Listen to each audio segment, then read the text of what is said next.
మన ప్రతిపక్ష నాయకులు రాహుల్ గాంధీ గారు, మన కాంగ్రెస్ పార్టీ అధ్యక్షుడు మల్లికార్జున ఖర్గే గారు, శ్రీమతి ప్రియాంక గాంధీ గారు హై సెక్యూరిటీ జోన్ లో వెళ్ళి ఆషాఢ మాసం సందర్భంగా మన కాసం ఫ్యాషన్స్ కిలో చీరలు కొనండి, అరకిలో చీరలు ఉచితంగా పొందండి.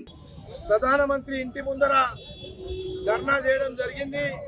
మొన్న ఏదైతే నిన్న జరిగిన సంఘటన చూస్తే ఈ దేశంలో ప్రజాస్వామ్యం లేని విధంగా బీజేపీ వాళ్ళు పట్టుదలకు పోయి పిల్లలకు అమానుషంగా వాళ్ళపై దాడి చేయడం జరిగింది. వాళ్ళపై అరెస్ట్ చేసి లోపల వేయడం జరిగింది. ఎంతో మంది సీరియస్ ఉన్నారు, ఆసుపత్రిలో పాలవడం జరిగింది. నీట్ పరీక్షకు వ్యతిరేకంగా ఆందోళన చేపట్టినప్పుడు మరి నీట్ పరీక్ష వల్ల ఎంతో మంది విద్యార్థులు ఆత్మహత్య చేసుకోవడం జరిగింది.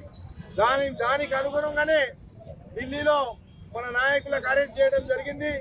నామమాత్రంగా తూతూ మంత్రంగా సంజయ్ సింగ్ మంత్రి గారిని చర్చలకు పంపించి ఆ చర్చలకు సారాంశం లేకుండా మరి బీజేపీ వాళ్ళు మొండి వైఖరితో ఏదైతే భావంతో ధర్మేంద్ర ప్రధాన్ రాజీనామా చేస్తే ఎప్పుడో ఈ విషయం ఒక కొలికి వచ్చేది.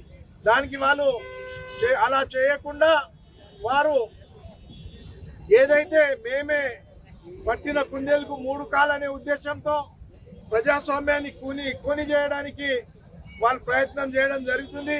ఏదేమైనప్పటికీ కాంగ్రెస్ పార్టీ, గాంధీ కుటుంబం రైతుల పక్షాన, విద్యార్థుల పక్షాన, మహిళల పక్షాన గతంలో దేశంకు స్వతంత్రం తీసుకురావడంలో దేశంకు స్వతంత్రం చేయడం కూడా గాంధీ కుటుంబం